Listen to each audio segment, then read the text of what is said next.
After a weekend of protests and the Trump administration's actions to try to manage them, California Senator Alex Padilla is again speaking out about the administration and federal agents forcibly removing him from a room and handcuffing him. And as NBC Bay Area's Thom Jensen reports, Senator Padilla is defending his actions and pushing back against the administration's narrative. This is the tone that Donald Trump has set. It is one of chaos. It is one of extreme actions. Democratic Senator Alex Padilla has not shied from the cameras since he was rushed out of a press conference in Los Angeles and handcuffed. On the ground. Hands behind your back. The video of what happened to the senator was also fresh on the minds of No Kings protesters in the Bay Area and across the nation this weekend.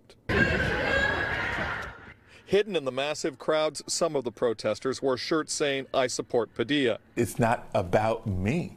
I think it's what about that incident represented. But today, Padilla stayed focused on his central message that if this could happen to him, it could happen to anyone, especially when cameras aren't recording, telling us he doesn't want people to forget it or about the troops deployed to Los Angeles and what he feels is the intentional targeting of Democratic cities for increased immigration crackdowns. Today, he's calling for protesters to keep up the fight peacefully. And I hope it leads eventually to change in policy, maybe change in law, because we know that modernization of our immigration laws is long overdue. The senator also pushed back against the GOP narrative that he charged into the room and confronted Secretary Noem, a narrative that led the Speaker of the House to call for Padilla to face congressional punishment. I think that behavior at a minimum is, it rises to the level of a censure. I think there needs to be a message sent by the body as a whole that that is not what we are going to do. That's not how we're going to act. Padilla says he was escorted to DHS Secretary Kristi Noem's event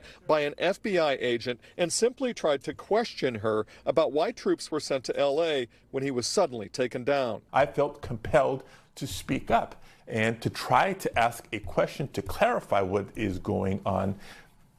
And not even a second into me trying to ask a question, there was agents on me. And Padilla says he plans to keep talking about it with the American people in interviews like this and with lawmakers on both sides of the aisle. And I'm hoping that there's enough of my colleagues moved enough by what they saw to make a change, right, to rein in this administration. In San Jose, Thom Jensen, NBC Bay Area News.